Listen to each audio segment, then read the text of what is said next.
81. We were even getting alerts from the weather service yesterday, making us a little bit anxious, but we decided, no, this is too important to pause. These are the things we need to talk about now.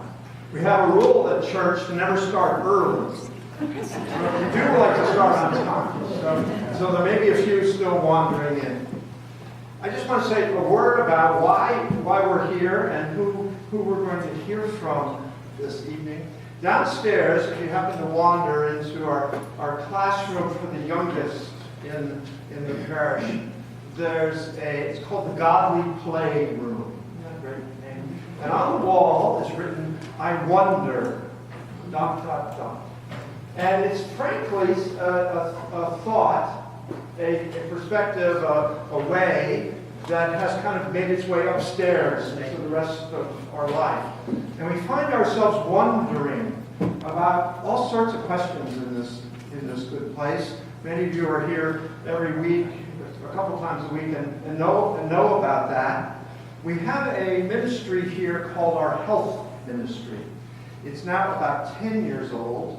I give a lot of credit to a wonderful woman named Anita Samuelson, who's no longer with us, but is with us every day in so many ways, who really nurtured and founded this notion that we're invited as God's people to be whole, to be healthy, to be conscious of our life, whether we're the littlest ones or the most aged. And in this health ministry, we've had a series of conversations like this one this evening about really important things, sometimes hard things, sometimes things we're really good at not talking about, sometimes things we don't know anything about, and we need to learn about. This question that Sam has raised in his remarkable book, which I've read, and I recommend you all get a copy or two to share, At Peace, Choosing a Good Death After a Long Life, is a subject that we have been grappling with here in the past. We've talked about it before. We had a day-long seminar about it. We've struggled with how we imagine having what Sam calls in the middle of his book the difficult conversation, with the hard conversation with each other and with ourselves about how we imagine the end times of a good life. And this, I can't think of anything that's a more sacred conversation and also a more fruitful conversation to have, particularly when guided by somebody who knows what he's talking about. And we're delighted that you're here. Thank you for making your way. And thank you. Your wife is here somewhere. Debbie. Debbie. Thank you, Debbie. Sam and Debbie have been summer residents on Deer Isle, and I'm, like many of us, are happy to hear that Maine is creeping into the rest of your calendar as well. So it's great that you're here. Sam, of course, is a distinguished doctor, educated at Harvard and the University of Wisconsin. Pleased to hear. And I came to know of your work when I was serving in Washington, D.C., and all of your work at Sickle Hospital, where you were resident for so long. So I'm going to turn this over to Sam. We're going to talk. We'll let Sam talk for 40 minutes or whatever you're comfortable with. He can read the crowd, he told me. And then we'll take some questions, and we'll try to wrap up around 8 o'clock. Welcome. Come back. We're open every Sunday morning. For some of you who haven't been here at that hour, good to see you. Sam, welcome. Thank you. Thank you.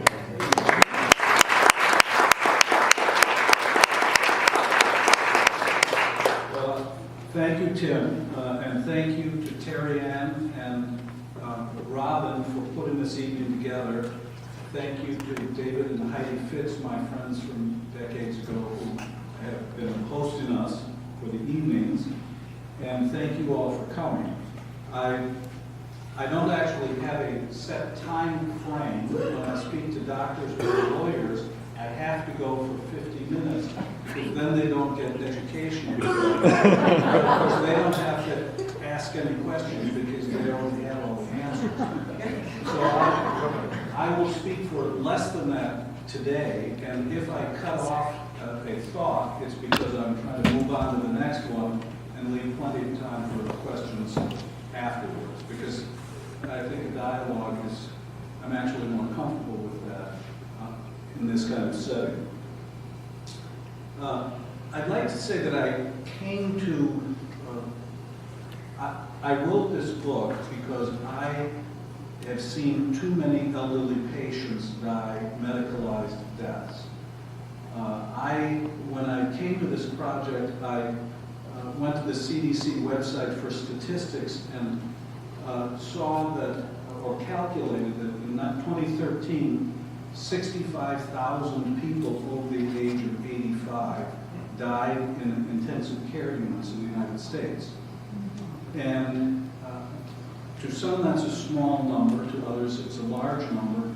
My perspective is that of that 65,000 number, most of those people did not think they would never come out of the intensive care unit. And most of those people who died probably received futile care, meaning they were overtreated. At some point, their treatment was excessive. And futile care, in my mind, is physically cruel and morally wrong. So I came to this position because of some broad sweeping comments that I'll make that I observed over my 35 years of training and practice. And I went into clinical medicine in 1977, at which time it was a healing art, and it was a calling. And it was before we knew what the medical industrial complex meant as an entity. It was and now, when I left practice in 2013, medicine had morphed into a commercial enterprise that drives 20% of our GDP. And at the end of life turned into a variety of transactional treatments. I also observed, we've all observed, that medicine, the practice of medicine, or the knowledge base in medicine has expanded enormously during that same 30-year period. Surgery has been reinvented as minimally invasive, lowering the threshold for certain surgeries. Radiology has been reinvented as going from two-dimensional to three-dimensional to four-dimensional studies. The pharmaceutical industry has been reinvented with from simple compounds to complex compounds to biological infusions to immunotherapy to DNA manipulation. And the investment in the foundation of medical practice has been gigantic. And so if you couple all of those advances with the conflicting imperatives of treating patients and making or maximizing profits, the end result will be medicalized deaths. And this, I'm not criticizing intensive care units or intensivists. But I'm criticizing a system that systematically ignores old age as a factor when we are aggressively treating patients. And I note and on a smaller scale, I've observed my parents age, dwindle, and die. And the disconnect between what I was doing to patients in the hospital as a subspecialist, a gastroenterologist, and what my parents wanted done for them at home was a disconnect that I was having a hard time reconciling. And another way of phrasing that disconnect is to say that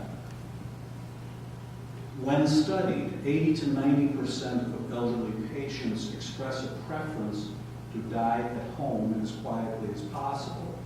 And yet, 60% of elderly patients die in institutions, in intensive care units, in hospitals, in ERs, in skilled nursing circumstances, or having been just transferred out of those circumstances. Witness Barbara Bush, who was transferred out of into aggressive treatment circumstances to die 48 hours later at home, announcing that she would undergo palliative care. And my perspective would have been that if she'd been able to make that decision earlier, the last few weeks, months, days, would probably have been better. Of course, I'm judging that from a distance, and that means we should take it for that's not a very valuable judgment, but it is my observation. And I come to this not as a hospice physician or a palliative care physician. I come with a slightly different background. I'm not a geriatrician. I'm certainly not a hospice or hospital chaplain. I was, as I say, a subspecialist doing various things to patients at the end of a long life, which I question in retrospect, but then I also modified my practice, which is another topic for doctors, which I'll get to if you're interested. But I couldn't reconcile this disconnect until I'd had a conversation with my father about his abdominal aortic aneurysm. Now, my father was 88 at the time that his physicians recommended that he had an aneurysm repair. And an aneurysm is a balloon blood vessel, but as it grows, the walls stretch, the walls weaken, they rupture, tear, dissect, bleed. An aneurysm in the brain leads to a variation on a stroke. An aneurysm in the chest leads to a variation on a heart attack. An aneurysm in the abdomen cuts off the circulation to all the internal organs and is uniformly fatal if it ruptures and emergency surgery fails, which it usually does. So the treatment for an aneurysm is preemptive. You go in and strengthen it before it can rupture. Now, my father, at age 88, was quite vigorous, living completely independently, taking French lessons, driving safely with friends and neighbors to the broadcasts of the Metropolitan Opera simulcasts. He took water aerobics. He was living large in a very small way.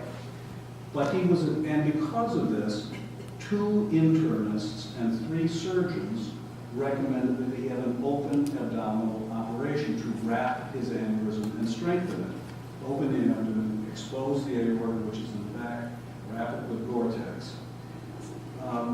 I was concerned, as a physician and his son, that a major operation threatened his independence, that if he had a prolonged convalescence or if he had a complication that required nursing home placement, his independence would be threatened. He would not be able to go back to the lifestyle he appreciated so much. And so I had gone out to have a conversation with him about an alternative procedure called an endovascular repair. And this is considered a temporary procedure or temporary benefit. It's like a giant cardiac catheterization through the groin, internal stents are placed, strengthening the blood vessel from the inside, and the benefit lasts, the risk of rupture is decreased for 3 to 5 years. That sounded like a pretty good trade-off for a very safe procedure versus a higher risk procedure. So I was a little surprised when my father looked at me.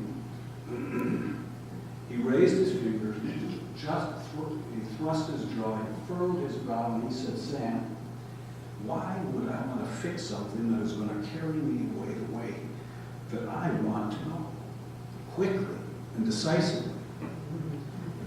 And I was, suddenly we were not talking about risk and benefits from a high altitude, thinking about one another choice. Suddenly we're down in the weeds, talking about life and death, and I was quite taken aback.